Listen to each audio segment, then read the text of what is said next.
the following topics to be discussed. Item number 3 is comparative budget allocation and utilization rate from fiscal year 2019 to 2023. That's item number 3. So I can provide you copies of the letter. So clearly, confidential funds spent in 2022 falls squarely within that. So yes, Honorable Francie, may proceed. Yes, Madam Chair. So, mukhang hindi na tayo sasagutin ng hindi na ako sasagutin ng ating Vice President. So, sa bawat sagot kasi na ganyan ng ating Vice President, for the record, since ayaw magpaliwanag ang VP, so ibig sabihin nito, yung paggastos ng 125 million ay na pera ng taong bayan ay hindi maipaliwanag. So, yun lang, Madam Chair. Kaya hinihiling natin sa Vice President o OVP na kailangan na maipaliwanag itong mga sinasabing item dito. Anyway, Madam Chair, sa kanila naman ang galing, no, yung utilization of confidential and intelligence fund.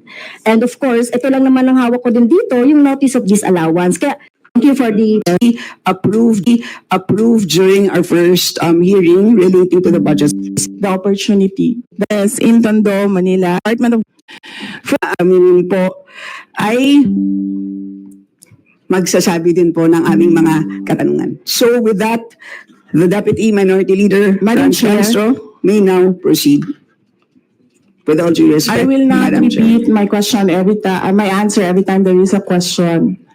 May I seek permission that every time there is a question, that is my answer.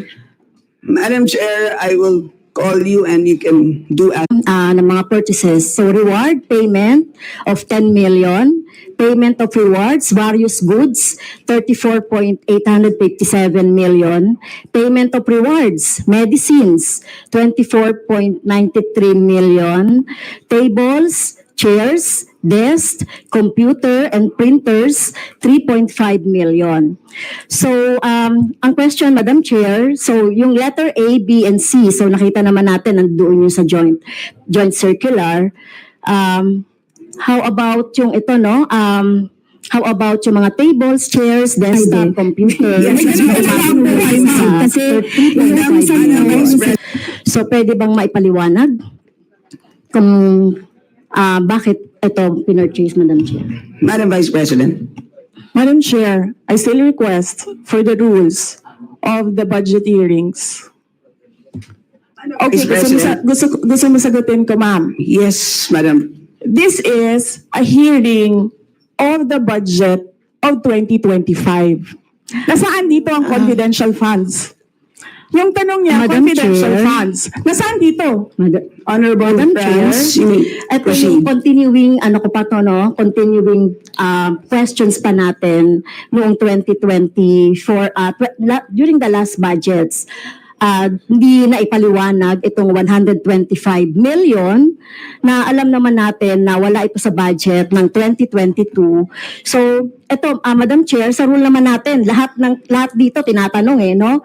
So, according to the budget, whether it is in the past, kasi nakikita natin yung utilization noong mga budget, kahit na yung past years, ay pwede nating busisiin dito, Madam Chair. Tama ba ako, Madam Chair?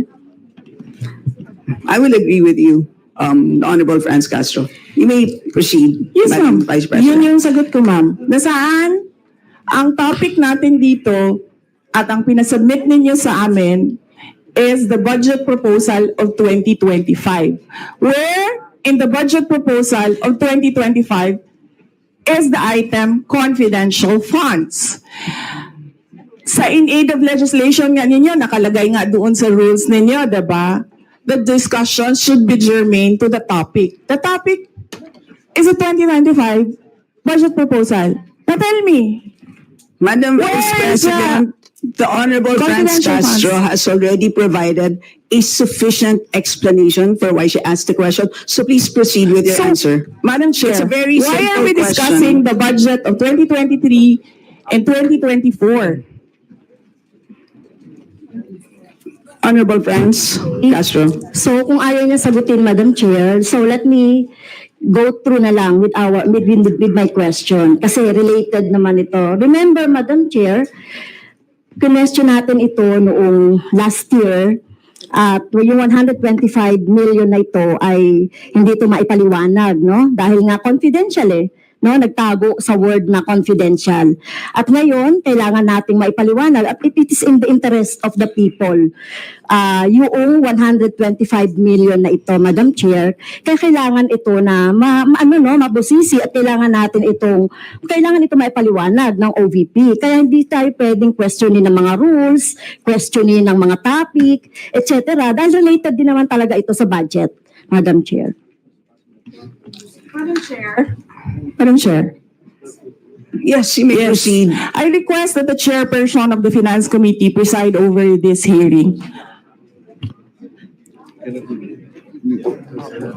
Madam Vice President, with due respect, you are not allowed to do that, Madam Vice President. You are not allowed to introduce any motion. You are a research person I in this did not- hearing, Madam President, I did Vice not President. move, ma'am. I requested the same as vein- your research person, I requested So that the your request is chairperson of the denied, committee. Madam Vice President. Just please answer the question. The issue on confidential funds falls squarely within our discussion of your 2025 budget. Narinig mo yung sinabi niya, ma'am? Narinig So mo yung please proceed. nakikinig ka sa kanya kanina? Absolutely. Walang rules dito.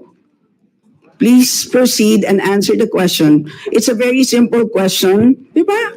Please explain the specific spending on those items that she enumerated, amounting to a total of, Honorable Franz, do you want to Amounting repeat to a that? total of 73.287 million.